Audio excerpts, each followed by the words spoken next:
ये फुटेज एक रियल लड़की की थी और जो इसके साथ हुआ वो आज भी एक रहस्य है। एलिसा लैम एक 21 साल की लड़की थी। वैनकूवर कनाडा से थी। क्यूरियस, जिंदा दिल, अकेले ट्रैवल करती थी। जनवरी 2013 वो लॉस एंजलिस एक्सप्लोर करने आती है। उसने अपने स्टे के लिए एक होटल बुक किया, सीसिल होटल। सस्ता और कम प्राइस में उसे काफ़ी अच्छे रिव्यूज़ भी मिल गए थे, लेकिन उसे नहीं पता था ये होटल क्या है। सीसिल होटल 1927 में बना था। बाहर से तो जैसे एक बिल्कुल पुराना नॉर्मल होटल था, लेकिन अंदर से कुछ और। इतने सालों में लगभग यहाँ 16 या फिर शायद उससे ज़्यादा मौत हो चुके थे। सुसाइड्स, मर्डर्स इतने ज़्यादा कि पूरे लॉस एंजलिस में इसे डेथ होटल भी कहा जाता था।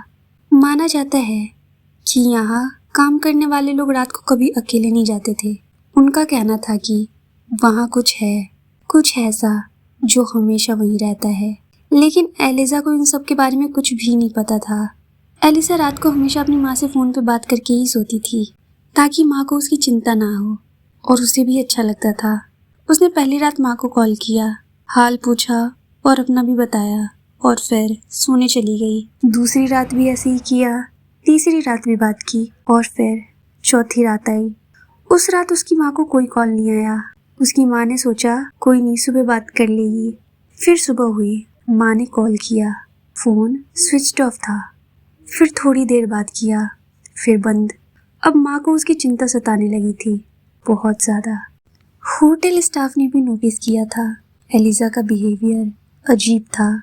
जिन रूममेट्स के साथ उसे रूम शेयर पे दिया गया था, उसने उन्हें बाहर छोड़कर अंदर से रूम लॉक कर लिया। फिर जब रूममेट्स ने कंप्लेन किया, तब जाके उसका रूम चेंज किया गया और उसे एक सिंगल रूम दिया गया। फिर एलिसा लैम के पेरेंट्स ने LAPD को कांटेक्ट किया। पुलिस आई और CCTV खोला और तब जनवरी 31 की रात वो एलिवेटर फुटेज मिली। जैसे कि तुम देख सकते हो, एलिसा एलिवेटर में आती है, बटन दबाती है, कई सारे एक साथ, जैसे वो चाहती हो एलिवेटर किसी भी फ्लोर पे जाए, बस यहाँ से निकल जाए। एलिवेटर का दरवाज़ा अभी भी बंद नहीं होता।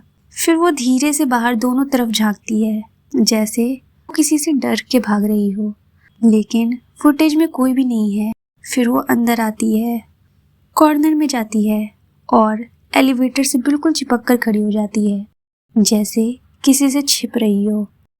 तुम अभी भी देख सकते हो, वो अभी भी बाहर झांक झांक के देख रही है, जैसे वो कि कोई उसका पीछा कर रहा हो।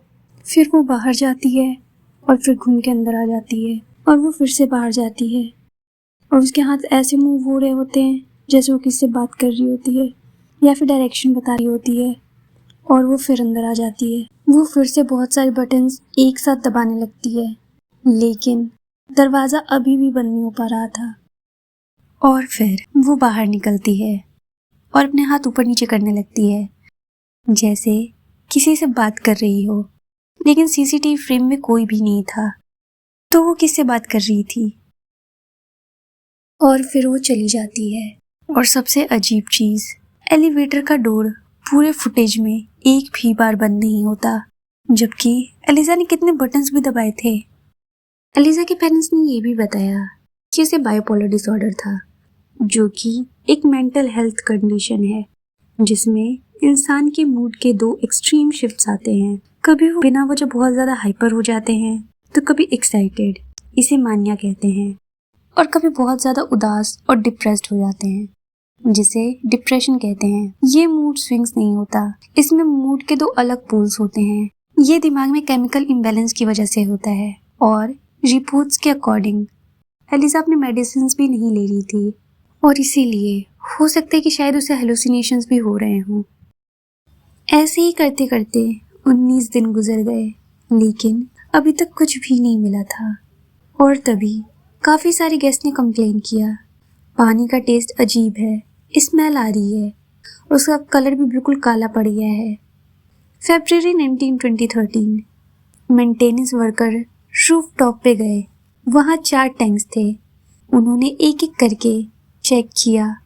पहले 3 टैंक्स बिल्कुल नॉर्मल थे, लेकिन जब उन्होंने चौथा टैंक खोला तो उसमें एक लड़की की लाश थी और ये वही पानी था जिसे सारे गेस्ट 19 दिन से पी रहे थे और नहा रहे थे। टैंक में एलिजा की बॉडी थी। फेस ऊपर की तरफ था और आंखें खुली हुई थी। उसके शरीर पर एक भी कपड़ा नहीं था।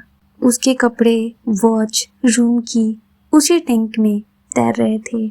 उसकी बॉडी पे कोई भी cut, bruise, sexual assault, internal bleeding के कोई साइंस भी नहीं थे। और जो चीज सबसे ज्यादा हैरान करती है वो ये है कि टैंक का लिड अंदर से बंद था। जबकि एलिजा लैम डूब रही थी, वो कैसे टैंक का लिड खुद बंद कर सकती थी अंदर से? टैंक की ऊंचाई इतनी थी कि बिना किसी मदद के वहां तक जाना बिल्कुल नामुमकिन था।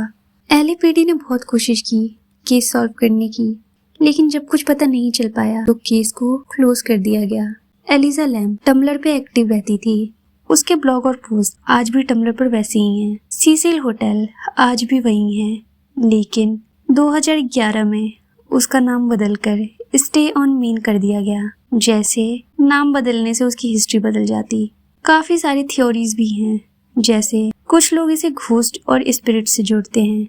माना जाता है कि आज भी वो एलिवेटर्स खुद चलते हैं। वहीं कुछ लोग इसे अंडरवर्ल्ड से भी जोड़ते हैं, पर सच क्या है ये किसी को भी नहीं पता। सीसिल होटल क्रिमिनल्स के बीच बहुत फेमस था। ये काफी सारे क्रिमिनल्स का हाइड आउट भी था। एक टाइम पर तो ये रिचर्ड रेमिरेज का भी हाइड आउट था।